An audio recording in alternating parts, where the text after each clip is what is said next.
नमस्कार. मी संजय क्षीरसागर. सालाबादप्रमाणे गजानन महाराजांच्या पालखीचे आगमन उद्या सोलापूर जिल्ह्यात आगमन होणार आहे. पालखीचा प्रवेश होईल. तदनंतर साधारणपणे 10 तारखेला सकाळी 9:30 वाजता पालखीचे पाणीगिरणी चौकामध्ये सोलापूरच्या आयुक्तांच्यातर्फे स्वागत करण्यात येईल. स्वागतानंतर पालखी सम्राट चौकामध्ये प्रभाकर महाराजांच्या मंदिरामध्ये प्रसादासाठी जाते. तिथं त्यांचे दुपारचे भोजन घडते. दुपारी साधारणपणे 2 वाजता पालखी तिथे निघून सायंकाळी 4:30 ते 5च्या दरम्यान कुचन हायस्कूल येथे येते. तिथं पालखीचा मुक्काम असतो. पालखीचे वारकऱ्यांचे भोजन असते. तदनंतर तिथं मुक्काम केल्यानंतर सकाळी 6 वाजता पालखी कुचन येथून प्रयाण करते आणि सोलापुरातील उपलब्ध मंगल कार्यालय 7 रस्ता येथे पालखीचे आगमन सकाळी साधारणपणे 10 वाजेपर्यंत होते. तिथं पालखी दिवसभर दर्शनाला थांबते. रात्री मुक्काम होतो आणि दुसऱ्या दिवशी सकाळी म्हणजे 12 तारखेला सकाळी पालखी तिथनं निघून तिरेमार्गे पंढरपूरकरता रवाना होते. नमस्ते. नमस्कार. मी सुनील विजय कुलकर्णी.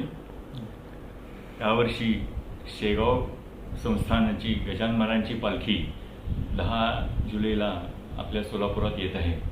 या पालखीमध्ये 250 टाळकरी, 250 पताकाधारी आणि 200 सेवेकरी असे मिळून 700 साधारणपणे वारकरी सहभागी आहेत. याच्यामध्ये अश्व पण असतात आणि त्यांची सेवा करण्यासाठी भोजन व्यवस्था म्हणा किंवा इतर काही व्यवस्था असतील, म्हणजे उदाहरणार्थ त्यांना औषधोपचार करावा लागला किंवा गाडीची एखादी दुरुस्ती असेल, काही असेल, तरी सोलापुरातली जेवढं नियोजन आहे पालखीच्या संदर्भातलं, त्यांच्या अडीअडचणी काही असतील, त्यांना येतच नाही, पण काही आल्या त्यांचं काही वेळ त्याची सोयी करण्यासाठी आम्हाला म्हणजे मी सुनील विजय कुलकर्णी, संजय क्षीरसागर आणि सुनील फाळके हे आम्ही इथले अधिकृत प्रतिनिधी आहोत सोलापूरमध्ये.